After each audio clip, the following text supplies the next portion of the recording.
Goeiedag, good day, fellow South Africans and citizens of the world.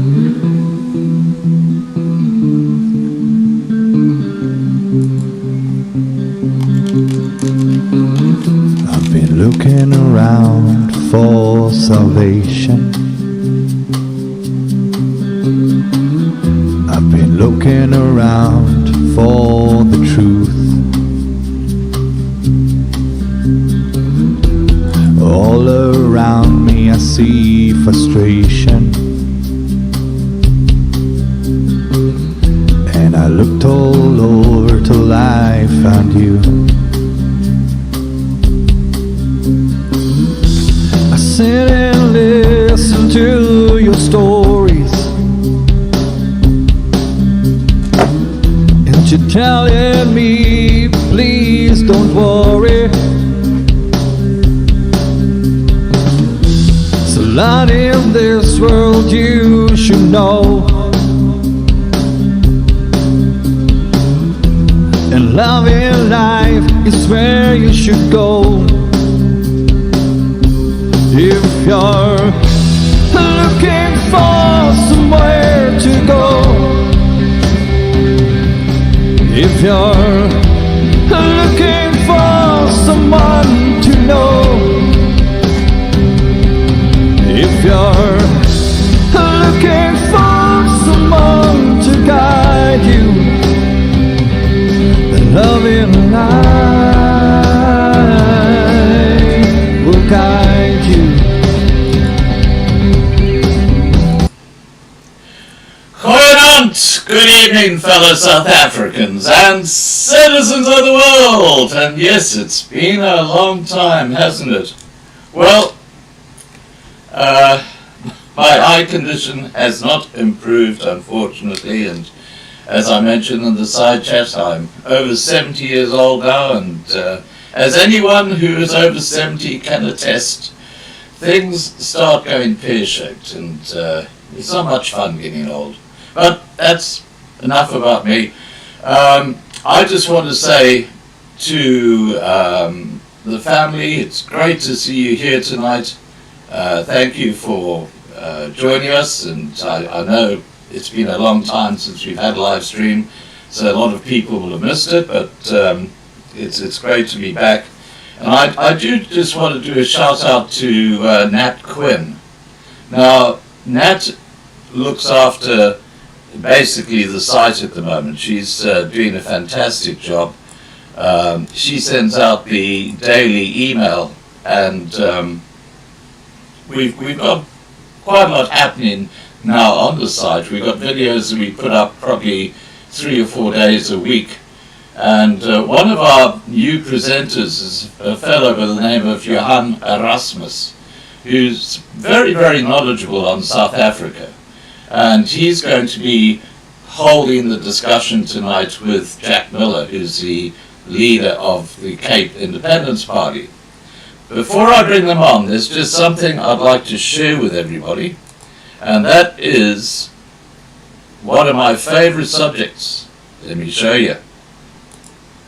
Gold. Gold hit $3,000 today.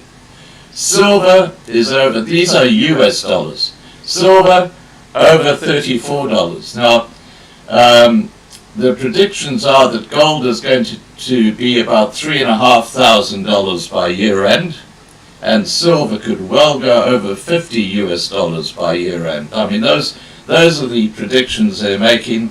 Whether that happens or not is another thing altogether. But isn't that amazing news? Because I've always said to people, look, you can't go wrong with gold. All right, I'm going to get our guests on. As I said, it's Johan Erasmus and Jack Miller. Give me a second.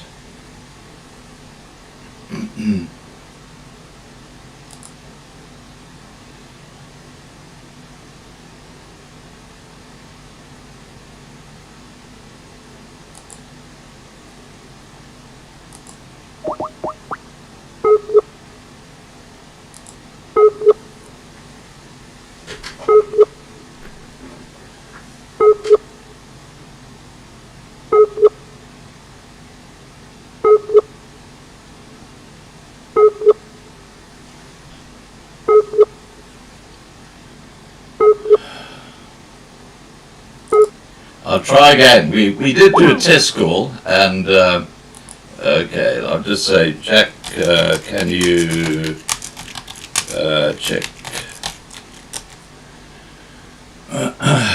Okay, let's try again, shall we?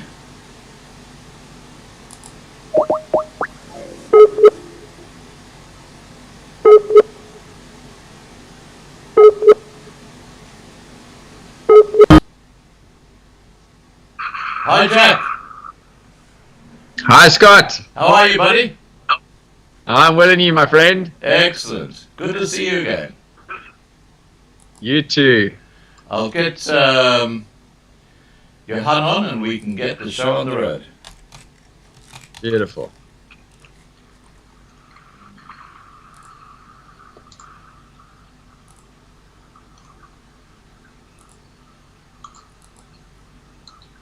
Okay, here comes Johan.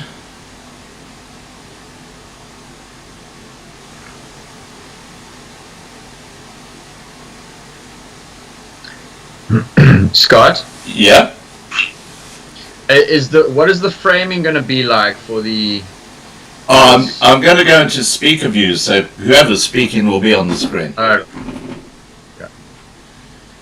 Hi, Johan. Hi, how you doing?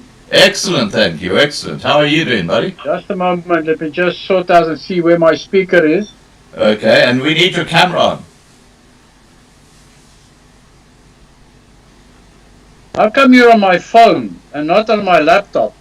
I might have done the wrong one. I might have done the Jen's one. I'm going to just cancel out of this. Hold on. Can you hear me now? Yeah, we can. Yeah. Yeah, I can. But Okay. But I'll get you on the other one.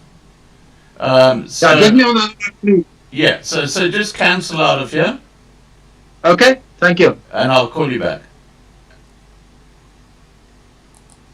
Okay, let's try the other one.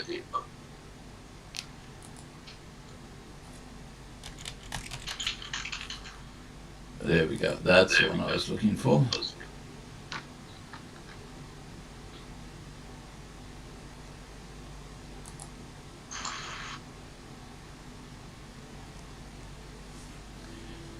Okay.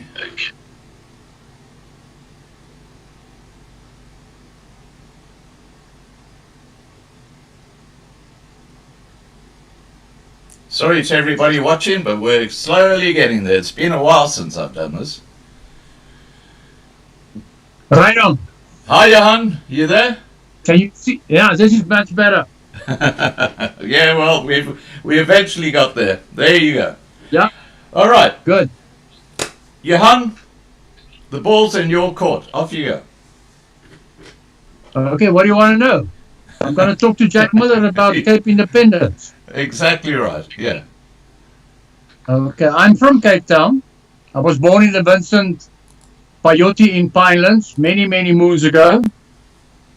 I grew up in Cape Town. I went to school at Swanswyk. I studied at Stellenbosch. And I worked for more than 4 years in the President's office in Kinshasa. I've studied in Paris. I've studied Stellenbosch, and they eventually gave me a degree in Stellenbosch to get rid of me. To such an extent that I didn't have to write exams. I only did orals. So, Jack, over to you. You're still in Cape Town. Let's hear. Yeah, I'm still in Cape Town, and yeah, grew up, spent my whole life in Cape Town. Went to boarding school in Grahamstown in the Eastern Cape, in the late 90s, early 2000s, and it's been a downhill journey for South Africa since we pretty much. Well, since the ANC took over, we started the Cape Independence Party in 2007 because we saw the writing on the wall and the direction that things were heading. And we weren't getting the Rainbow Nation we were promised. And we believed that we could have a Rainbow Nation right here in an independent Cape, the most ethnically diverse territory in South Africa and one of the most ethnically diverse territories in the world. And this has been built over many hundreds of years. The Afrikaans language is a testimony to the mixing of the many different cultures which call the Cape their home. And the mixed race population, Cape Coloureds, are brown Afrikaners. And the Cape is a territory that has a very proud history. It's an amazing place, beautiful people. We've always been very different to the rest of South Africa, whether we've been governed by the British Empire from 1910 until 1948, or the Transvaal Nats, or currently the ANC regime.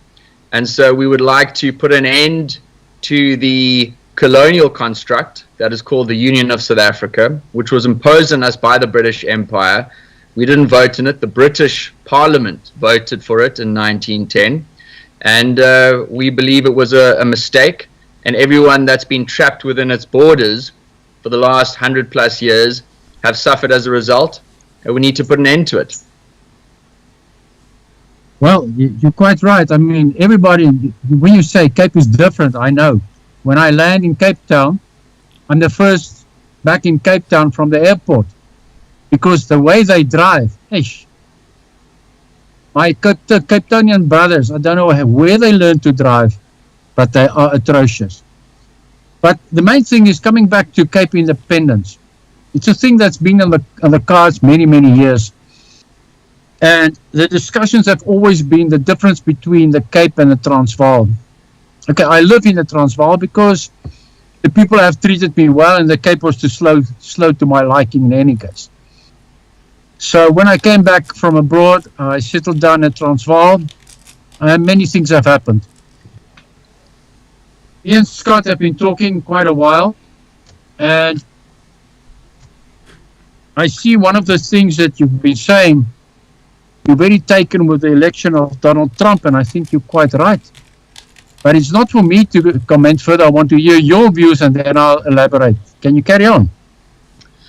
Yes, well, let me start by what you're saying, that up north they've treated you very well. And, I've got to say that, and this lines up with the Trump election and the support, the outpouring of support that we've received in the Cape Independence movement from just the general American public. And obviously one of our South Africans, Elon Musk, who has also shed light on the situation here in South Africa, the tremendous support that we've been receiving from America as a whole and other parts of the world too. It's really been fantastic, and it's been quite strange to see the response from certain corners, certainly the media, as well as the DA, and the types of people that are inherently saddled with Stockholm syndrome and have fallen in love with their oppressors.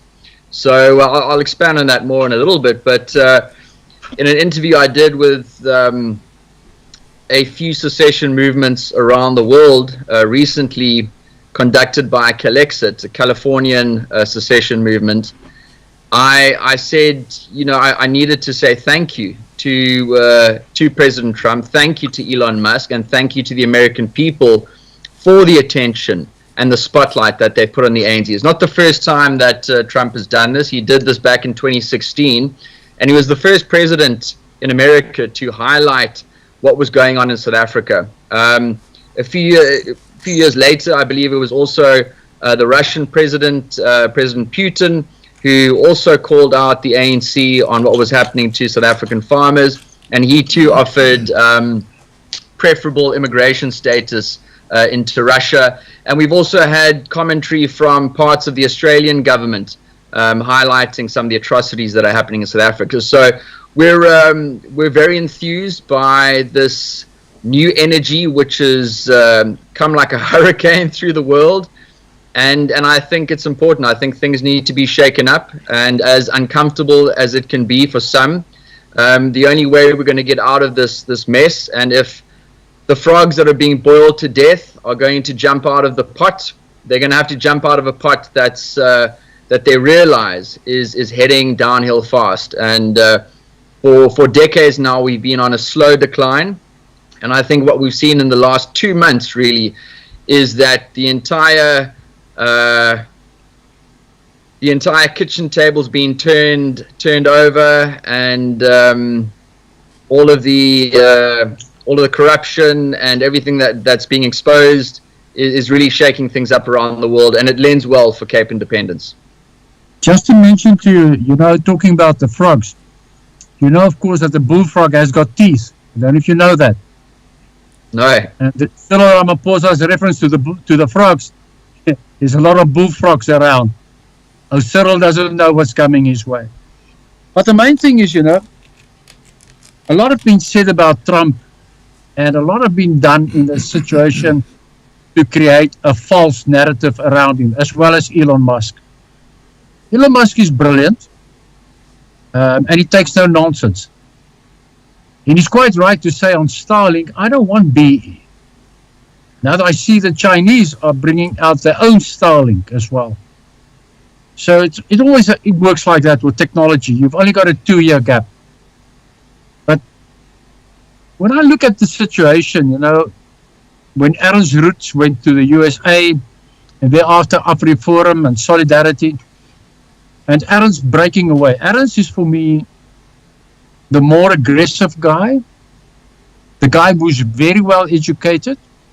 The only problem is Aaron's is not very strategic. I mean, he went into a meeting with Andile, what's his name, Kitima, whatever, from the EFF, a rude thug, and shockingly, Eusebius McKaiser. I mean, it was just apartheid and ground. Listen, man, they were not even born at that age. They've inherited so much from apartheid. I'm not defending apartheid. Apartheid is indefensible. Apartheid was colonialism on steroids. What we're living in a human social laboratory. So, I mean, for them to go and to criticize these people for high treason. And just mention to you, I've actually got criminal charges relating to a big problem with Armscor when on the illegal export of the rattles in 2000s, along with Moletsi and Mbeki, and of course in the background Thabo Mbeki, Ivo Reshikovic, and some $300 million went missing at that stage. Then I've also, the Glock pistols that have been coming into the country illegally since 2008. And I've spoken to inter alia JP Smith and John Steenhuisen, and they ran away when I showed them what's been going on, and they've been paying way too much for it. And then, of course, I have a problem with Armscor. They stole a lot of money from us in 2012, 2011. And it's all these Afrikaner people. I'm an Afrikaans-speaking white South African. I do not call myself an Afrikaner. I feel more at ease by calling myself probably a Boer. But I'm firstly South African. I haven't seen an Afrikaner passport nor a Boer passport. I don't know about you. I've seen Republic of Houtbay, but you can't travel with it. But when you talk about treason, and in my criminal charges, which I've been pestering the Hawks with, General Labia and Ian Cameron as well in Parliament, is the fact that I've referred to the Chief of the Defence Force, General Mapanya, and I'm also putting the screws on him for high treason, as well as Nosibiwe Mapisa and Kakula. And I've said it. I'm going ahead by expanding on these charges, which will include Cyril Ramaphosa, and I will include Helen Zille.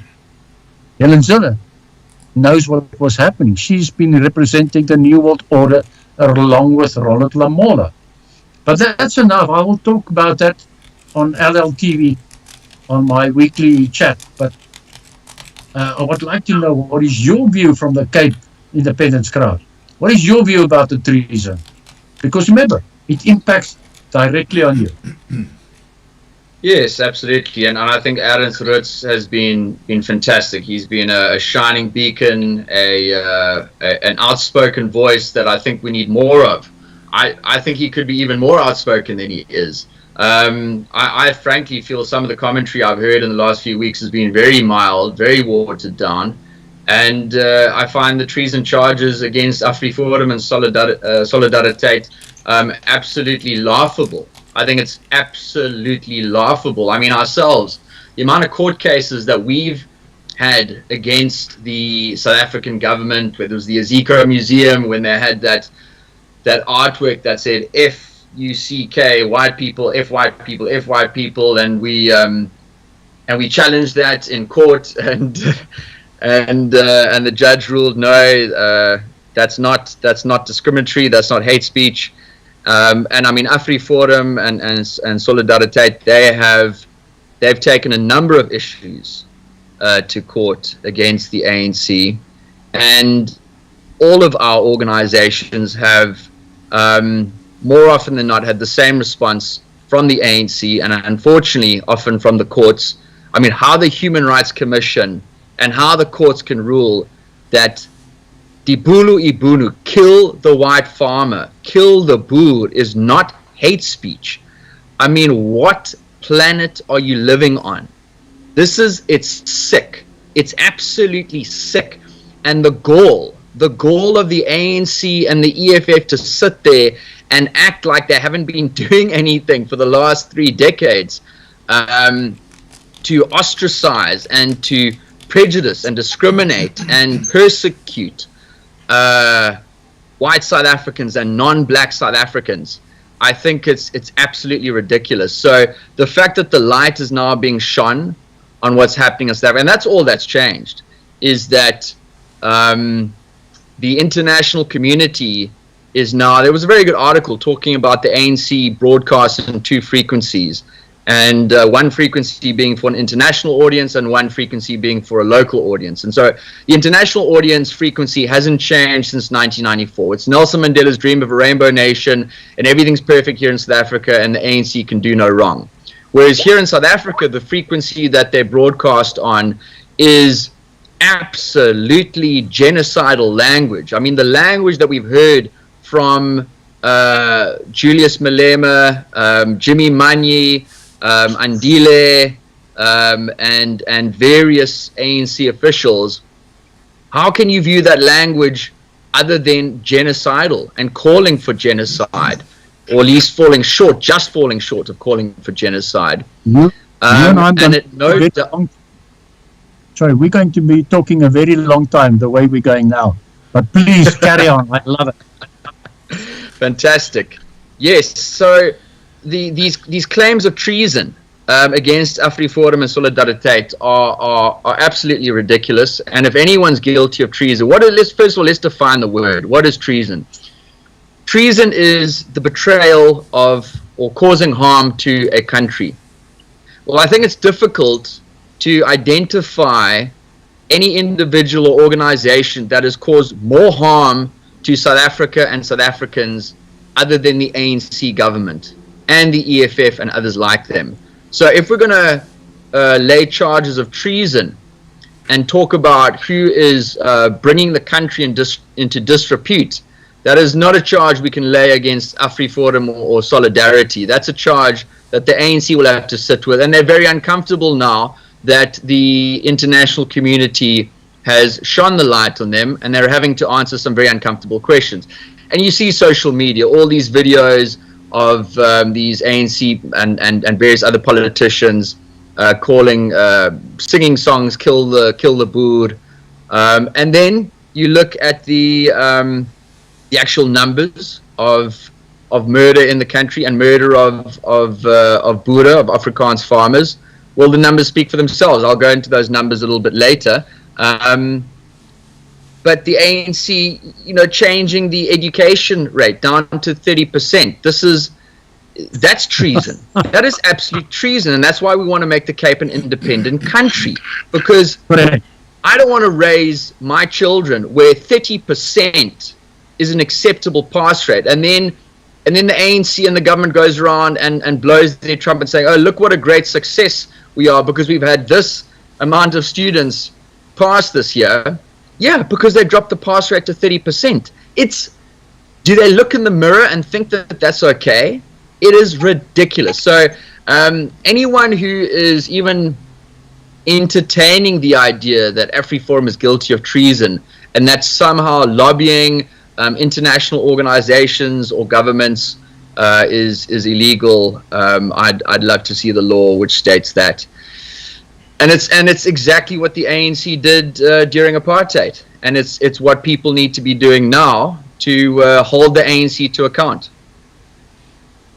Just to go back, look, I've always been very wary of AfriForum and Solidarity. And I've questioned a couple of ANC NEC members, saying to them, how much are you paying AfriForum to toe the line? And of course, they all denied, but I said to them, these rumors are swirling around. Remember, Solidarity comes from Aripolis' time, the Mine Workers Union. When you look at what is left, what is right, I mean, Kuhn, 1968 German philosopher, made the point after the Paris riots, the left is fascist and the right is fascist. Why am I right-wing if I want to protect what is my own? Look, and why are you leftist fascist? Because you want to steal my stuff. You know, Julius Malema is prima facie guilty of the fraud at VBS, where the money from the old people was stolen, on which he lived like a lord. He's got AIDS. So I use the term dead man walking. That is Julius Malema. That is what he signifies for me, a dead man walking. And he also, the nonsense he talks, and the arrogance with which he carries on. And the meanwhile, when he wants money for his meetings and money for bringing people to stadiums, he goes to white people to give him money. I know who they are. They all got contracts in the municipalities where the EFF had been working in. Now, the big thing is, when you look at treason, interesting enough, Isaac Mashaba, a journalist, what do they call him? He wrote an opinion piece on the 11th of March in the Citizen. What is treason actually? Listen what he says, and it links up with what you say. Treason is defined as the crime of betraying one's country. Is it therefore not a betrayal of a country to plunder and steal the state's coffers into bankruptcy? Now, on my calculations, I found the ANC had stolen since 1992 40 trillion rand. Okay? People on certain questions are talking about 4 quintillion, a billion trillion rand. I do find that a bit of a problem. And he goes on. And Scott, I don't know, have I sent you this article? I don't think so, no. Okay, I'll send it now to you. Okay. The big thing is that when you come to treason, and this is what Mashaba says the whole time, when you're stealing, the way you're stealing, look, every day it comes out, 1 billion missing here, 1.5 billion, 18 billion, not a million, 18 billion.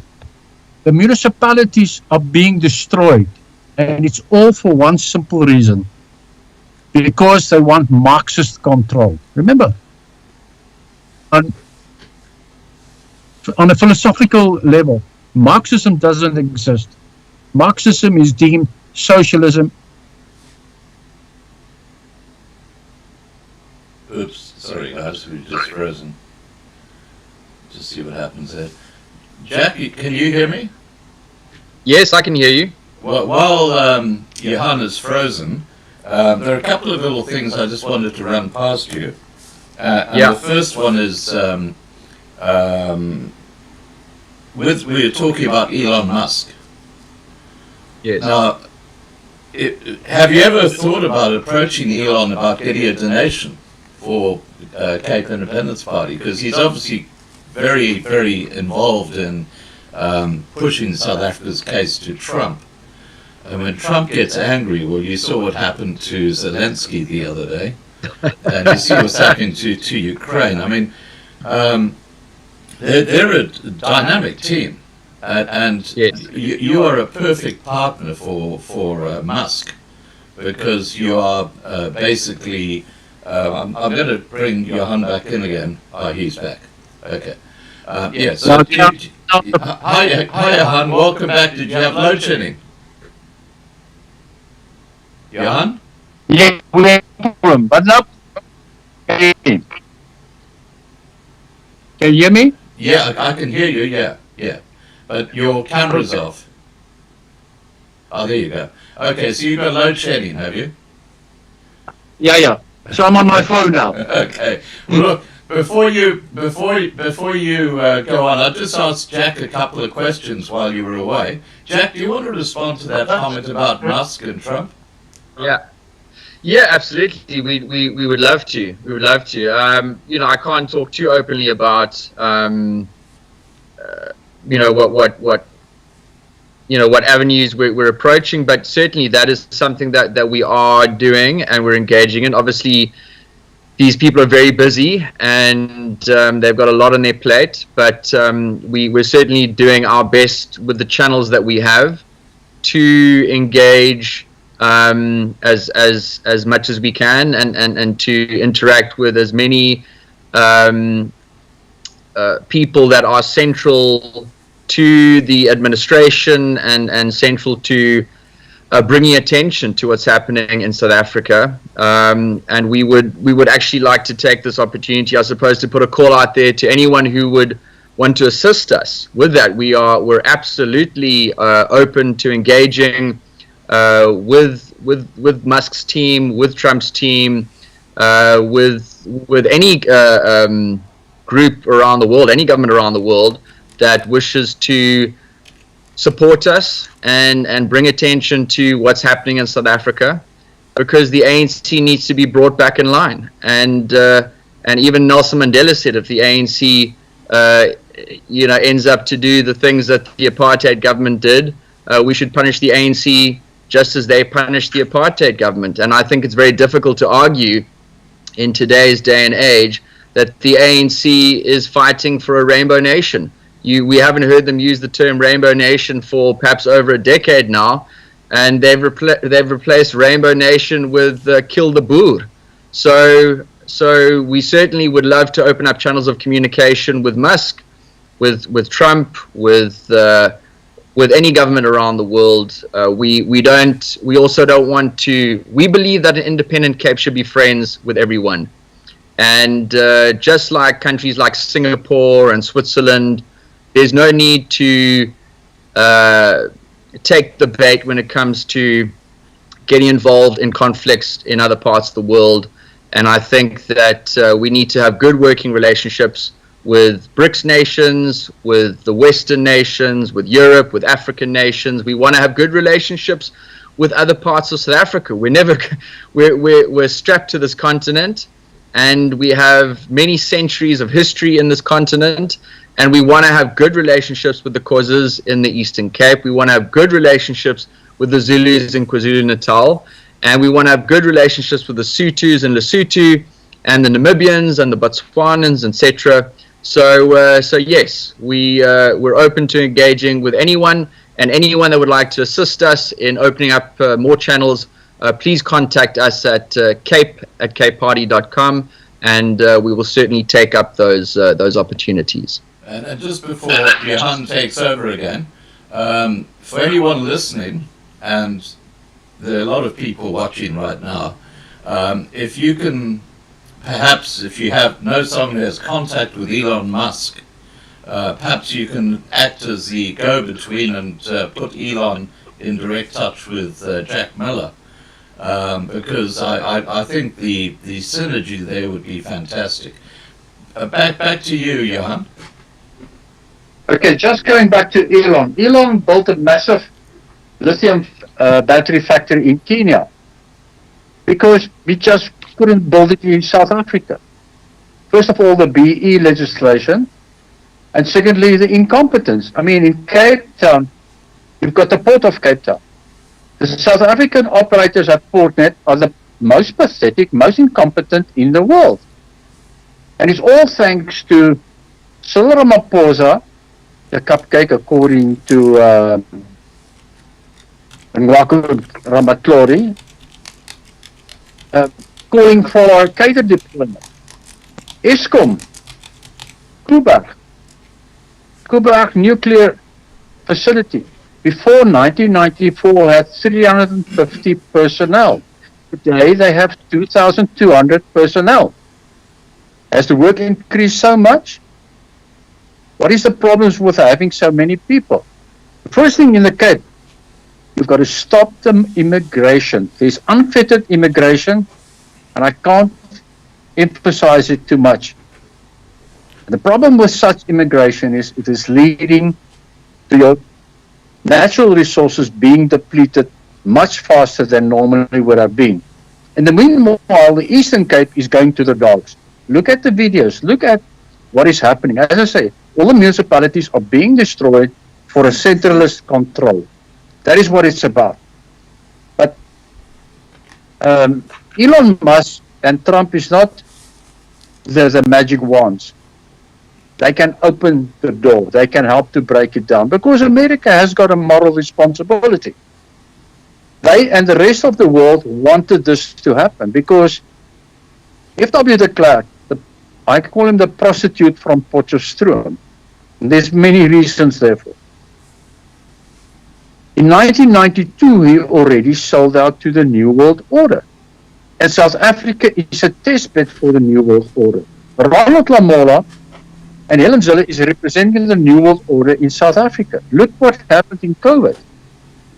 I mean, legislation now, when Robert Kennedy Jr. wrote his book, The Real Anthony Fauci, I studied that book religiously.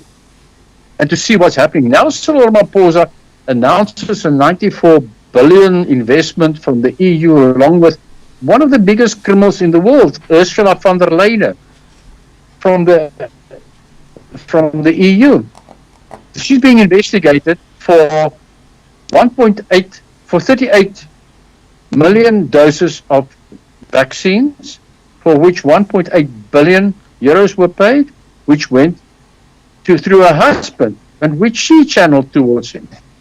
Now the big thing is when you're talking about the Cape going on its own, Rob Hersov is making quite a lot of noise, and Rob Hersov is the tsunami you need in this fight. You must just back off from trying to go for fracking in the Karoo, hands off the Karoo. Because in the Cape, I don't know what they're smoking down there. Well, they call it boom. Boom, ganja, okay? The mayor announced a project for solar energy, green energy. Green energy is one of the biggest scams in the world. Let me just expand on this quickly. If you want to do anything, you need energy. You need it in vast quantities. Green energy, solar panels have only got a 26% conversion rate. The lifetime of those plants are 15 years. And this tender took 5 years to come to fruition at the city of Cape Town, because every dog and his friend wanted to be in on it. Everybody, Chris Yellen has got a lot to say about nuclear. The new style nuclear based on the pebble bed modular reactor is where you have nuclear fuel the size of a cricket ball, and inside that cricket ball you've got a poppy seed size U-235 speck of uranium ensconced with graphite ceramics. A very, very safe process. And the big thing is you don't need to put it next to a big body of water, such as Cuba. And this is going to be the future. But people do not open their minds. Now, I mean, you're talking about the independent of the Cape? How do you think it's going to happen if people don't look and open their minds? Because really, I'm from Cape Town, and there's a lot of poepola down in the Cape. How do you explain what a poepola is? In German, it's called a popo. Okay? People should open their bloody minds. And this is where your problem comes in. As an economic entity, a viable economic entity in the end, how do you see it then that the Cape Independent Party can go ahead to have a viable economic entity, which do not only have to subsist or exist on agriculture, because that is the main thing in the Cape. There's not any real mining going on. There was some mine at silver mine, kaolin mine, which a guy by the name of Van der Spy was involved, a friend of Kortbroek, what's his name, Martinez van Schalkwyk. But there's many things we're still going to talk about. But the main thing is, how do you see it to get to that situation? Because remember, today, as I'm speaking to you, South African exports or exports coming into the country for countries up north have declined by 30%. And the reason for that is Maputo, Beira, Dar es Salaam, on the eastern side, on the western side, Namibia, Walvis Bay, Mosamaris, Lobito, Luanda have all been upgraded. And where all these transport used to come via South Africa, creating, of course, extra income, it has declined by more than 30%. Now, Cape is a big port. It's a big port of entry and also a big port for drugs. But that is another topic we're going to discuss. My question to you directly is, how do you see you as the Cape going forward, creating an economy booming and viable with sufficient energy? Up to you. Well, Johan, I mean, that was quite a few questions in there. So my brain was giving answers to them, but I think there's about 17 questions I've got to answer there. Let me try and get through it. So economically, first of all, let's just hit the taxes out the park. We were much more than just agriculture, and you know, we used to have a tremendous fishing industry. We've got amazing wine. We've got a very strong tertiary economy, and if you look at what makes countries successful, it's ironically, yes, it's great to have gold, yes, it's great to have oil, but look at some of the highest income per capita countries in the world, like Singapore and Switzerland. These countries have nothing, literally nothing. They've got no gold, they've got no oil. Switzerland's landlocked up in the snow-capped mountains, and Singapore's a tiny little city-state, and yet these countries they provide for their citizens in ways which the most gold-rich, oil-rich, resource-rich countries in the world do not elsewhere. So we envision a Cape that doesn't need to be bound by resources or anything like that. I believe we will maximize our resource output. You know, South Africa used to be a net exporter of produce. We used to sell energy, we used to sell agricultural produce, we used to sell military arms, etc., etc., etc., to all across the world. And today we're a net importer on all of those things, and we can't even keep our own lights on. So from an economic point of view, we pay over 250 billion rand in taxes every single year. We get back approximately 60 billion. So we're losing direct access to 75% of the taxes that we are generating, and independence would solve that overnight. So we could cut taxes in half and still have double the amount of money for schooling, for hospitals, for policing, for infrastructure, etc. So the economic argument is, it's really those that try to claim that Cape independence wouldn't succeed because we wouldn't be economically viable. The Western Cape is far more economically viable than South Africa is. Goodness. And then with regards to the ports, so you know, for over 400 years, the Cape of Good Hope has been central to global international trade. We are the central umbilical cord between the East and the West. And if anything happens to the Suez Canal, Cape Town is next in line to, and for certain other places like South America, we would be first in line. So Cape Town and the Cape as a whole is absolutely central to international trade, and it would be in the international community's best interest for the Cape to be an independent country and governed properly, not like it currently is, because we would then be able to offer the international community a trading port that could deliver their goods in a manner that's far more cost effective than it has been to date under the ANC and the DA government here in Cape Town and the Western Cape. So for many, many reasons, an independent Cape would be far more preferable than the current situation we're in. Makes totally sense. Now, and that links up with AGOA. I, for instance, say, screw AGOA. Because we exported cars before AGOA. We exported it to America. When it comes to AGOA and agricultural produce, there are bigger markets than America and the rest of the world. And the big problem is we as South Africans have not yet discovered those markets. Because remember, AGOA is actually something that is being used to blackmail us with. Now, the other thing is that there's too much emphasis on AGOA. The people who's emphasizing it are the people that's invested in them. Make no mistake.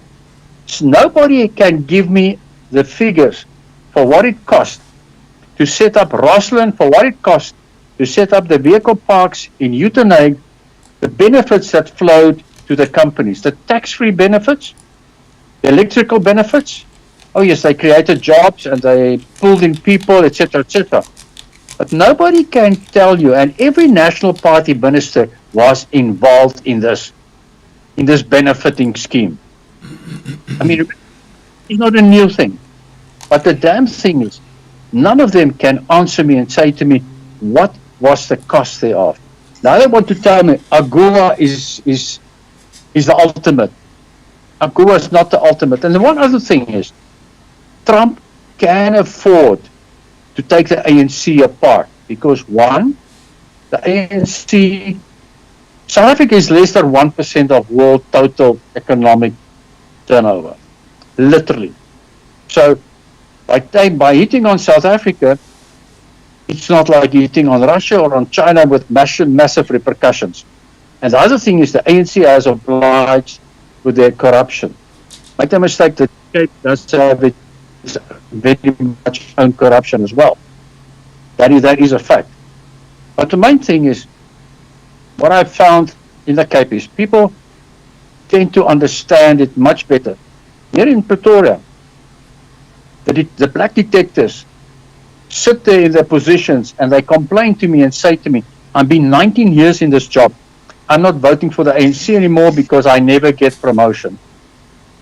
Now the whole thing is, the Cape is becoming a narco state. That is because the ANC wants it to become a narco state. Steve Tshwete, it was said, was responsible for the Tanzanian drug lords to bring drugs into the Western Cape. And I will still explain to you how and what and where it's happening. But the whole thing is, how do you see the situation of an enhanced and an improved police force who are capable of doing their job correctly? Because also, a guy by the name of Tate wrote about the judges and saying the courts are only there for one thing, and that is to control you, because there's different strokes for different folks. I'll give you an example. In 2012, the Hawk said on TV, Mr. Erasmus is guilty until proven innocent. What is the legal situation? Well, aren't you supposed to be innocent until proven guilty? That's what happened when these Afrikaner lowlifes frame you. And Tory Pretorius at the NPA was directly involved. Chris McAdam, Tory Pretorius has now gone. Shamila Batoy is totally useless.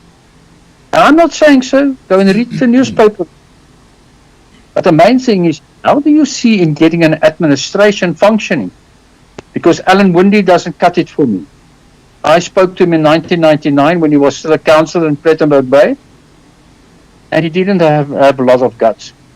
And this is the problem with most of these people. They are there as politicians, but the guts are lacking.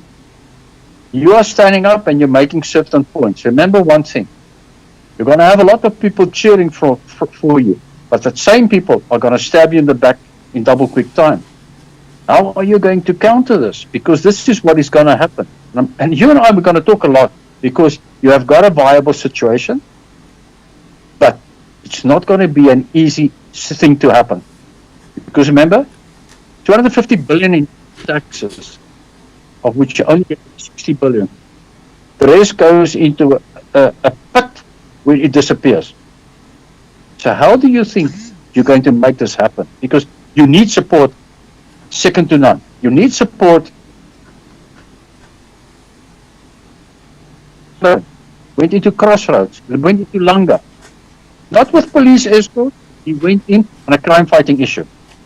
The situation is there are not many people like that in South Africa who can go into a township and can go and talk to the people. Because black people have got many of the same concerns as white people.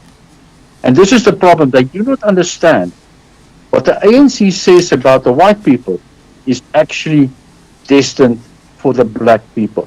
Because if you make up 77% of the population, there's another 92+% that whose property you can expropriate without compensation. And that is what people don't understand. Over to you. Well, Johan, another once 17 again, questions. Yeah, and each one of them was very good. So I kind of want to answer all of them, but the last one, property. One of the biggest adversaries to the ANC when it comes to expropriation without compensation has actually been the Zulu Kingdom and their Ingonyama Trust.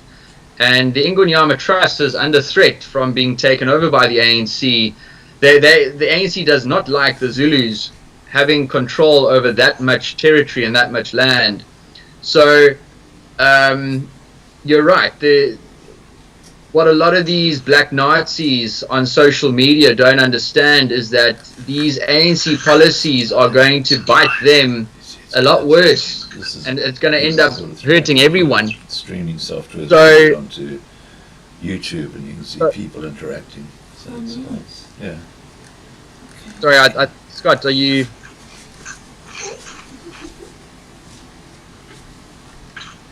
So I mean, sorry, can you hear me? Yeah, we can hear you. Okay, yeah. So the ANC's policies are detrimental to everyone, all races, as Johan accurately pointed out there. And this is one of the problems with communism and Marxism, is that nothing has killed more human beings than communism and Marxism over history. And so people get intoxicated, and you see the absolute vitriol and hatred coming out of these people's mouths. You see it in social media, and I mean, I'd hate to live inside these people's minds and their hearts. What horrible lives to live, just filled with that much acid and poison, and unrealizing that they're digging their own graves. And it's very sad to see, but that's what we want to put an end to. We want to close the chapter of history on these types of centralized discriminatory policies, and none of this would have been possible if the British Empire didn't force us into a centralized union called the Union of South Africa. So Johan, you also asked, how would we run the administration, how would we develop a police force and security. Each of these require quite in-depth answers. So first of all, the DA's lied to us now for 2 decades. They've had the power for 2 decades to really change things, and they claim to be the official opposition, but they've done nothing in opposition. There's a lovely meme also on social media of this really skinny, feeble guy in a gym trying to punch a boxing bag, and he takes a run up, and someone's secretly filming him. And he takes a run up and he's trying to punch this bag. The bag doesn't even move a millimeter. And it's a beautiful analogy for the DA. The DA is spineless, toothless, and pathetic. They've really done nothing in 2 decades. And people only vote for them because they're drunk on Stockholm syndrome, and they'd rather have the DA rather than the ANC.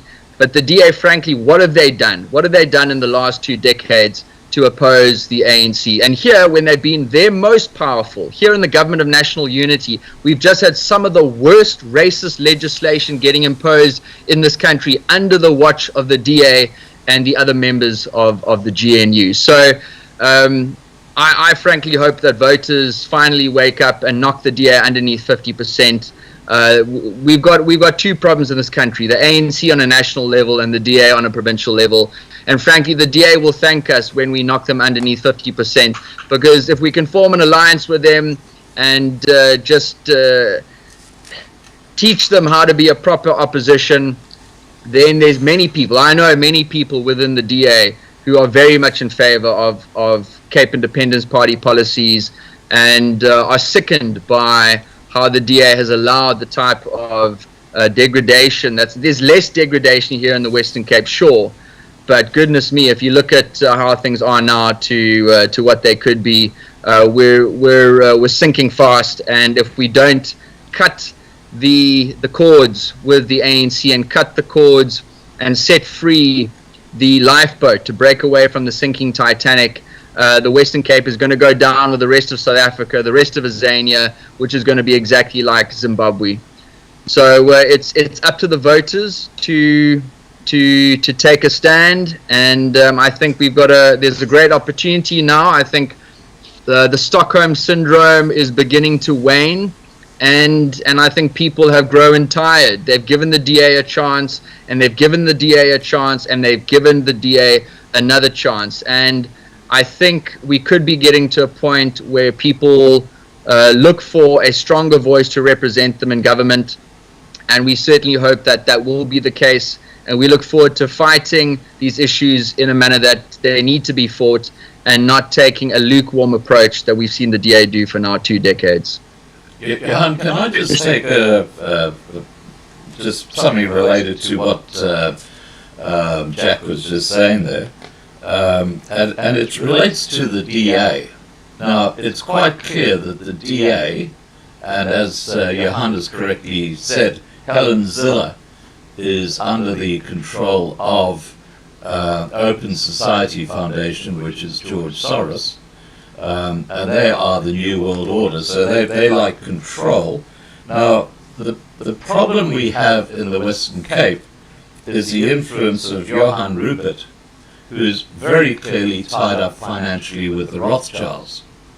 And I don't have to say anything about the Rothschilds, but they obviously like the status quo in South Africa, because the Western Cape has been weakened incredibly because of the absolute incompetence of the ANC. Let me tell you quick. Yeah, go. Johan, you take over. Go ahead. Let me tell you something. A couple of years ago, there was a problem in Pemba. You remember, in Mozambique? Now, the cartel from Stellenbosch has been there for the past 40 years. Now, just after the situation was somewhat stabilized, Macron from France came here. Naturellement, Macron, c'est le président de la République française. Il était venu ici en Afrique du Sud. So he came here. And he said to them, listen guys, I've got shit. The French pension fund was invested on my say-so in total Mozambique. I have a problem. They want their money back because I promised big returns, and now this problem started in Pemba. In 1999, Cyril Ramaphosa resigned from Optimum. He had been giving big contracts to Glencore. Ivor Glassenberg, the chairperson. Glassenberg gave him 9.6% shares in Glencore. But Glassenberg held the shares in his name.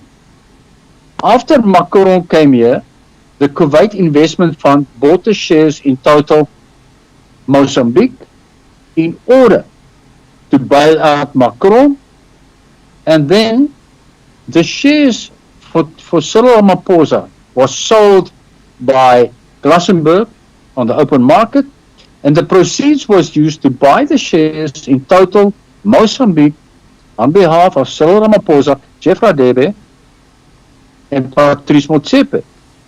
And guess who's the fourth shareholder? Johan Rupert. You're talking about Rupert being involved, and remember, Johan Rupert is a distant cousin of the Rothschilds. Make no mistake. When Verwoerd was assassinated, the National Party was in a bind. If they supported Verwoerd, the Cape would break away. If they supported Rupert, who was the leader of the National Party in the Cape, the Transvaal would break away. So a deal was struck. Verwoerd would become the Prime Minister and Anton Rupert would get all the state contracts. And for that you can go to Carl Niehaus, who actually published this information. And it is correct. So, in other words, there's much more than meets the eye. Remember, Anton Rupert was in the 50s. Went to Swellendam, where he sold shares in Rembrandt for 50s, 60s for 5 cents a share. Because Anton Rupert was 3 times sequestrated. And the Rupert Foundation doesn't like people talking about this. But the big thing is, and who invested into Rupert eventually? London, MI6. MI6. And the Freemasons, the Lords of London. And there's been a very good relationship, always. While people will say, Rupert is very good for the country, you know, things can be very good until it gets to a point where it's not very good anymore. And this is where we find ourselves. You have the press, Koos Becker's people, Naspers, News 24. I mean, Rob Herzog in Hermanus was making a point about Daily Maverick, and he's quite right from what he's been saying. How they've been vilifying him, and how they've been tweaking and twisting around with the words. And this is the one other problem you have, because remember, the Cape Argus and the Star was started by Cecil John Rhodes to have his own channels of communication. And what happened with the Rand Daily Mail? It was run by the landlords and the burger in the Cape by the National Party. And this is one other problem you have, Jack. You need to get your communications 10,000 times stronger than you have today. And you need to get the colored population much more involved because they speak Afrikaans. And you need to get to the black population. Because you know what? I'm very surprised to see how many of them actually can speak Afrikaans. Except the Xhosa. The Xhosas will speak English. The Zulus and the Tswana and the Sothos will speak Afrikaans. Your communication is vital. Vital to counter all these people. While what you're saying is very valid and anyone can believe in it. The fact of how it comes over, that's where it's going to be your big downfall. Because come election time, they can say to me what they want. They still go and vote again, ANC. Okay, it's going down. Black people are saying to me, we are waking up. We are waking up. But they better wake up bloody fast. Because there's not much time. Because we are really hitting the ground level. Look at what's going on in Johannesburg. Yeah, no, absolutely right. I certainly agree. And just to go back to Rothschild, I've got a slightly different view on international power and things like that.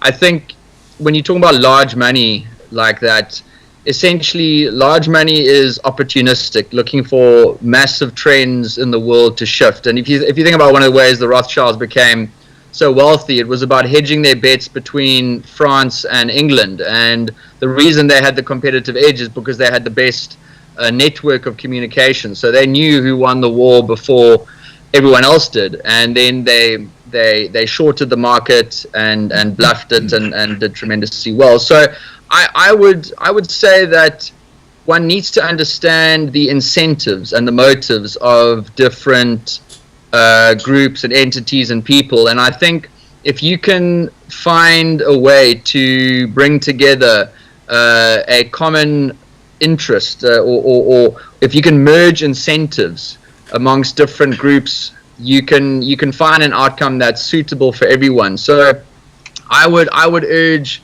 to be a little bit more optimistic on that front. And Johan, as you mentioned, Rob Hersov has been a fantastic voice to bring attention to what's happening in South Africa. You know, he doesn't need to do this. He certainly could have retired a long time ago, and he really he smashes it out the park, and he shines a light where it needs to be shone in the ANC, in the EFF, etc. So we need more people like him, and we need more people like Musk and Trump and others who are bringing attention to what's happening in this country.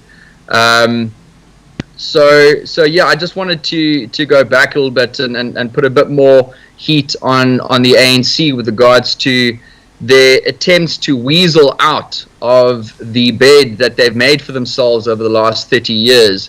And there's and all the Stockholm Syndrome media have jumped on the bandwagon saying, oh, you know, how can you use terms like genocide? Well, you know, let's get into the numbers. Let's actually talk about what is genocide. We're certainly hearing genocidal language, so there's no dispute about that. The type of language that we're hearing, how the Human Rights Commission doesn't classify the type of language we've heard in the last 2 decades as being hate speech is beyond me. But let's look at the actual numbers. What is genocide? And this really this blew my mind when I discovered this for the first time. But if you look at the murder rate of countries around the world, and a country like India has got a murder rate of 8.2 per 100,000. The United States has a murder rate of 5.5 per 100,000. Israel has a murder rate of 2.4 per 100,000. Australia, Scott, has a murder rate of 1.7 per 100,000. Switzerland has a murder rate of 0.8 per 100,000. And the peaceful Japanese have got a murder rate of 0.5 per 100,000. So that gives you a nice sort of spectrum of how the rest of the world is doing. Here in South Africa, we have a murder rate, an average murder rate of between 35 to 45 per 100,000. This is off the charts. It's absolutely insane. Our police officers are dying at a murder rate of 60 per 100,000. A horrific occupation, a horrific job. They're on the front lines, bullets are whizzing overhead on a daily basis, and they're dying at 60 per 100,000. Buddha, Afrikaans farmers are dying at a murder rate of 150 per 100,000. This is unbelievable.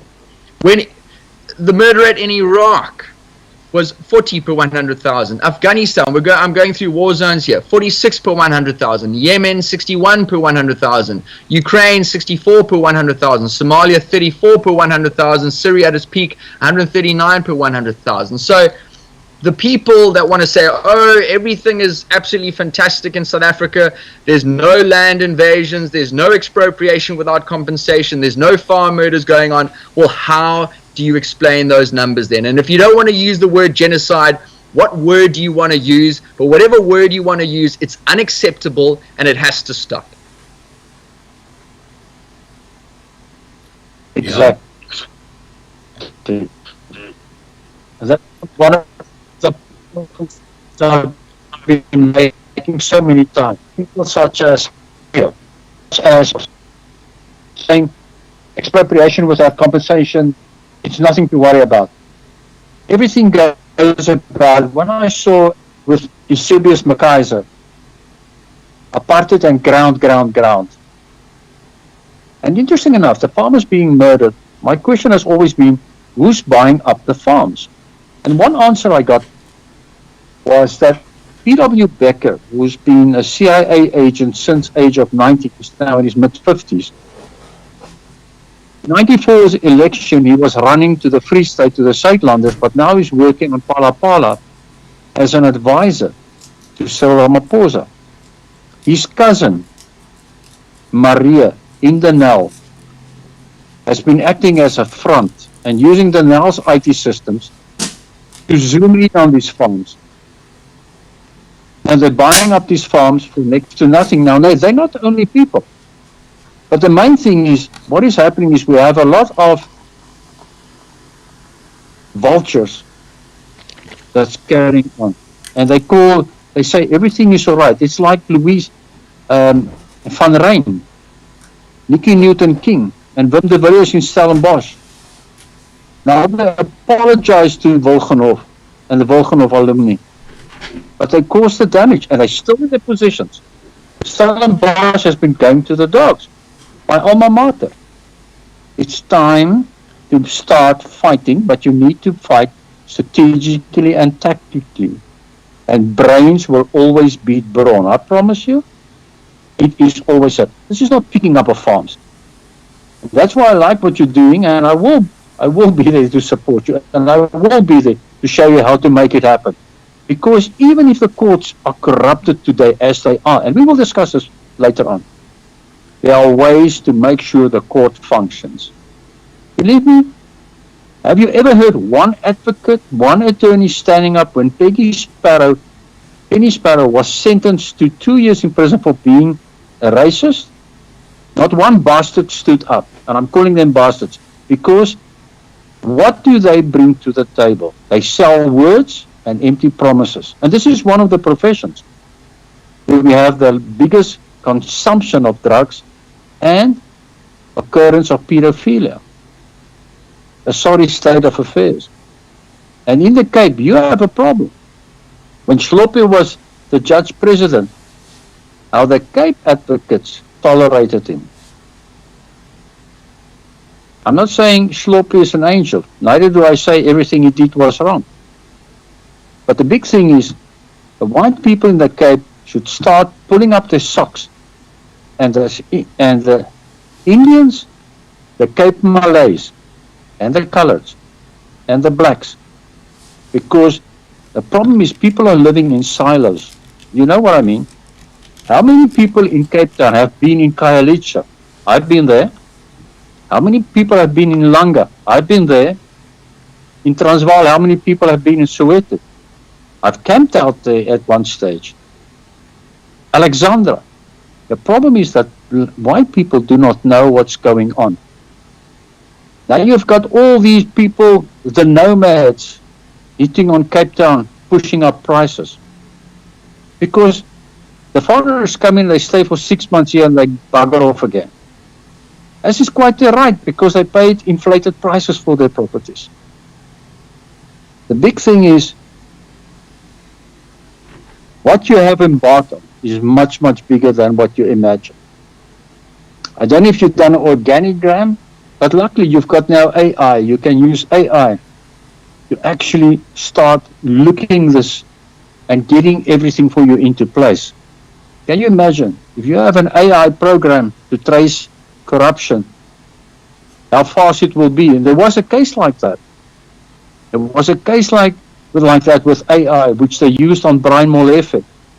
And when the bank that used it saw what was happening, they shut it down because it is so powerful. There is nobody that cannot be traced, track and trace. Because remember, electronic transfers on AI finds it all. And this is where your thing comes in. And I think you guys should start looking at using something like that as a tool. But remember, when you use a tool, be careful. It needs to be managed. Nuclear needs to be managed. What is happening currently in this country, everything that's supposed to be managed has gone out the window. Leon Lowe Free Market Foundation in the 80s spoke about the fact that under the National Party there were legislation for the manufacturing of toilet rolls, 500 sheets to the roll. That comes from the old Dutch mentality. But what happens today? Everything is going to centralist control. But if you start using AI, because this is how you're going to get ahead and be able to nail everybody. Because remember, social media is your big friend. It can also be your enemy. But it can be your big friend to expose all of these things. Silverman Paul said, you have 8 billion or 28 billion? Johan Rupert, do you have $10 billion or do you actually have $30 billion? Because remember, the Forbes list is only comprised of public declarations. Let's have a look and see where all the money has gone. And you guys with the fake diamond licenses, which you got from the National Party, you know who you are. Payback time is here, very soon. And Jack, this is one of the things that will have to happen, payback time. Remember, the British never apologized for killing hundreds of thousands of Indians in India. They never apologized for the Boer War in which 26,000 white women and children were killed. They never apologized for the killing of 26,000 black women and children in 80 concentration camps. Neither the Queen and nor the King Charles.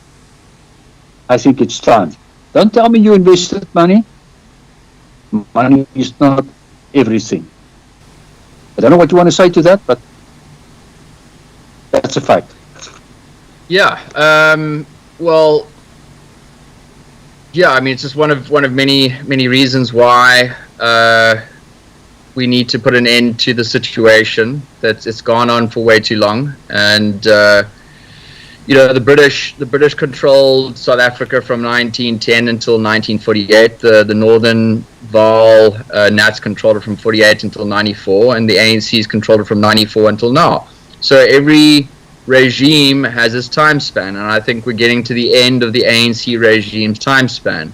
They've stolen as much as they can pretty much steal. They can't raise taxes anymore. The country's absolutely, their backs are breaking.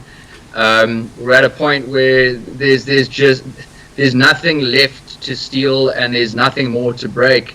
And when that happens, you find that systems change, and I think we're nearing that point rapidly. So, as negative as the situation is in South Africa, many people have said that it needs to get worse before it can get better. Well, I think we're at that point. I think it's bad, and it can probably get a little bit worse. But it's pretty bad. It doesn't matter if you're white, black, colored, Indian, Asian. This is not a great country to raise your children in, and to have bright prospects for your future. And doesn't matter your skin color. People are sick and tired of it, and we're certainly sick and tired of it here in the Cape. Fortunately, we actually vote against it, whereas many other provinces around the country continue to vote in the ANC. But the ANC got knocked below 50%, so that's a big step. That's black voters saying that they don't like the direction that the country's going in. And recent polling, I heard that the ANC might have dropped even more. As we know, KwaZulu-Natal is similar to us here in the Cape. They vote against the national government, and KwaZulu-Natal has got a strong independence movement also. So I think all of these negative things that we're seeing can actually turn into net positives. And we believe that the Cape can be a rainbow nation. It should be a rainbow nation. It will be a rainbow nation. I think this will be one of the best places on earth. And we just need to get a good government in place. We need a good political system in place. We need a sound economy. And I think that would not be just in the interest of the people of the Cape. I think it would be in the interest of our neighbors, the Khoisas in the Eastern Cape, the Sothos in Lesotho, our neighbors up north in Namibia and Botswana, etc. It would be a net win for all of the other provinces in South Africa, because they would also be set free from the shackles of an ANC government. And as mentioned before, an independent Cape would be very good for the world. It would be good for the BRICS nations. It would be good for America. It would be good for Europe. We could give them a port, as long as on top of many other things that would be beneficial to international trade. So it's really a win-win situation. We just need to get rid of the colonial construct, which is the Union of South Africa, and we don't need to necessarily blame the ANC for that. They simply inherited a system that inherently is structured in such a way that those who control the levers of power use it to their own benefit, to the detriment of everyone else in the country. The ANC is doing it, the apartheid government did it, but the British Empire are the ones who put it in place. And the United Nations is opposed to the colonial system. The ANC often says they're opposed to colonialism. And South Africa is an artificial and colonial construct, and we need to put an end to it and bring dignity and freedom and peace and prosperity back to the citizens of the Cape, as well as the citizens of every other part of this country and the people who are trapped within its borders. Okay, can I just interrupt for a second? I just want to talk about going back to Trump and Musk. Now, when Trump got in as president of the US, what was the first thing he said? He said Canada should be the 51st state of the United States of America. Well, that apparently didn't go down too well with Canada. But, are you there, Johan? I'm hearing you. Okay, right, good. So that apparently didn't go down too well with Canada. He also said Greenland strategically is very important to the United States of America, and Denmark should let us control it. And that didn't go very well down with the Danes. And of course they had an election, I think, either yesterday or today. And one of the things that they're looking at there is whether Greenland will, by popular vote, secede to America.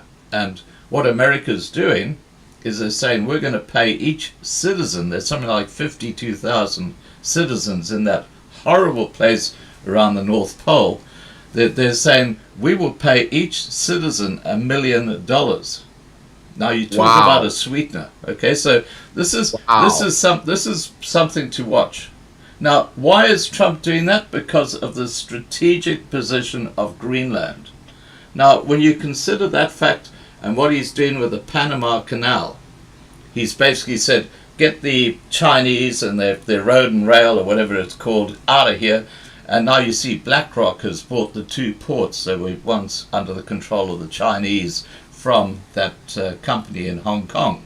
So you can see that America is strategically buying things that are important for, and when I say buying things, I'm talking buying parts of countries and trying to buy countries to actually increase the size of the empire. And this is only happening under Trump. Now, what better subject for Trump and Musk than the Western Cape?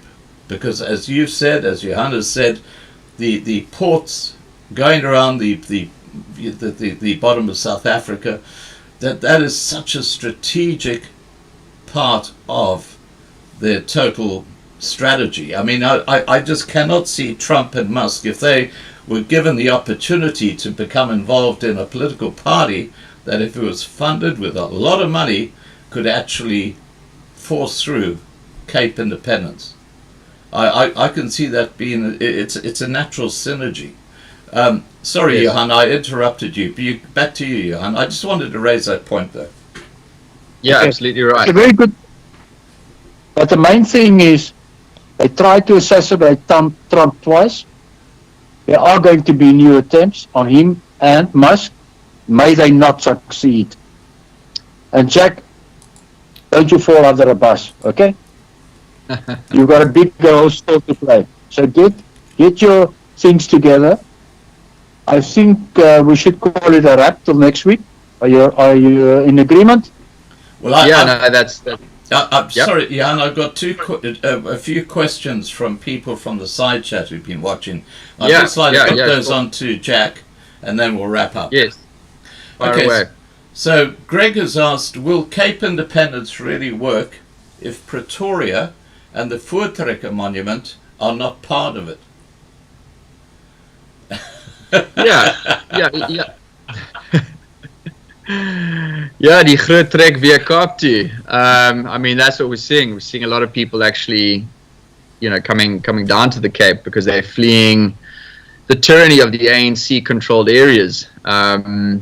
So yeah, absolutely. What a lot of people don't understand is they think that, first of all, Cape Independence will save the Cape from the cancerous decay that we're all suffering through in this country. But what they don't realize is the knock-on effect that is going to have, because the Zulus are not happy with the ANC either. And if you look around the world, centralized political systems are the problem.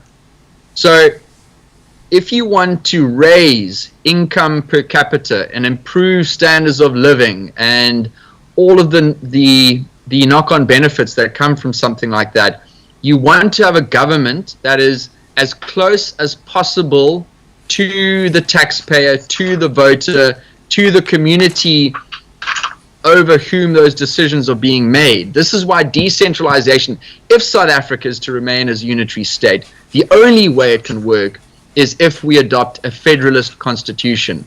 Now, if the ANC was very clever, they would go ahead and do that. They would start pushing for federalism, then they would be able to maintain the levers of power, and they could continue controlling South Africa under a federalist constitution, and we would simply be less bad than we are now. But if they continue down the pathway which they seem to be hell-bent on doing, I mean, I don't know who their tactical decision-making body is, but they really, perhaps they're trying to steal everything that they can before it implodes. But you couldn't get a government imposing policies that are more detrimental to maintaining a unitary state. They're literally doing everything that they can do to destroy and implode the unitary state. So the people that worry about the Voortrekker Monument, they mustn't worry about it, because it's going to be far better looked after following Cape Independence than it is right now. Right.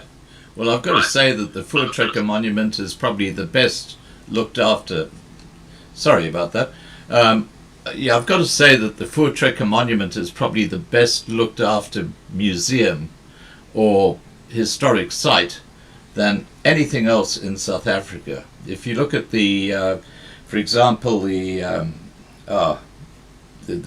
museum at Griekwetown, the curator for 30 years was thrown out by the ANC, and guess who became the new curator?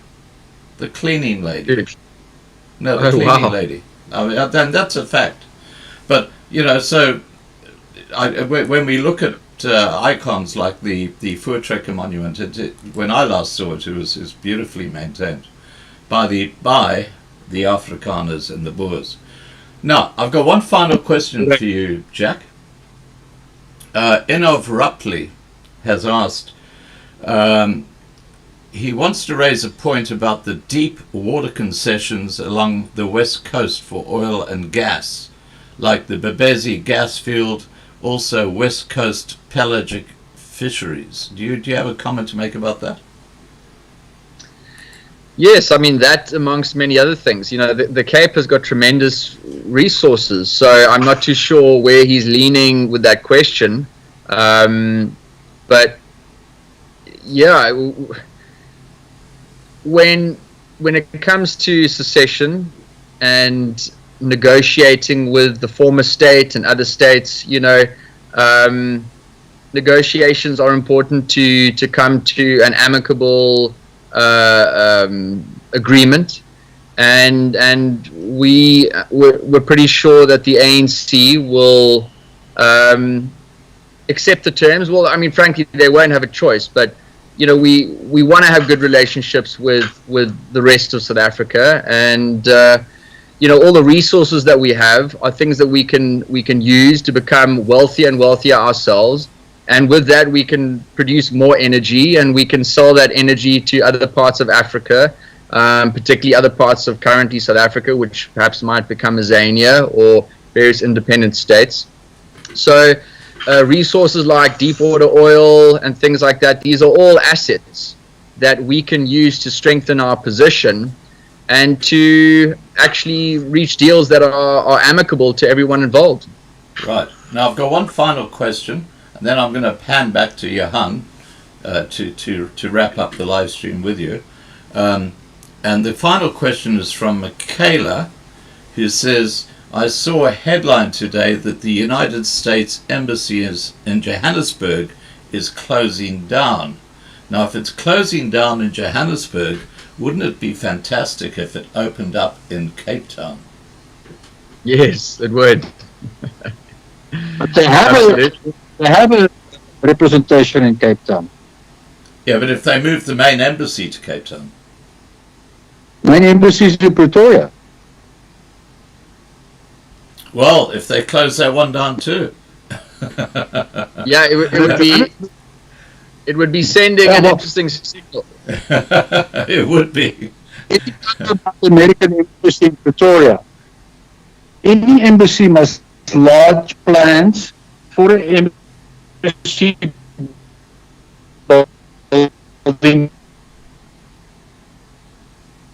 Sorry, guys, on Johan the is ground which breaking has up. never been declared. Sorry, Johan, Can you hear me? could you repeat that again? Because we lost you for a second there. The American embassy in Pretoria was built without lodging plans with the municipality of Pretoria until today, thanks to Botha. And they got 3 floors underground, which have never been declared, which they are using for whatever purpose they are using it. Right. That's another discussion for another day, another time. Yeah. All right. Johan, would you like to wrap up the live stream for me, please? Oh, if you were visiting the South African bazaar, they would now finish with prayer. But there's nothing wrong to finish with prayer and to hope that everything goes well. Scott, Jack, let's talk again next week because there's many aspects on everything we spoke about. And I think we should say that's it for now. You concur? Sure. Yes, Yeah.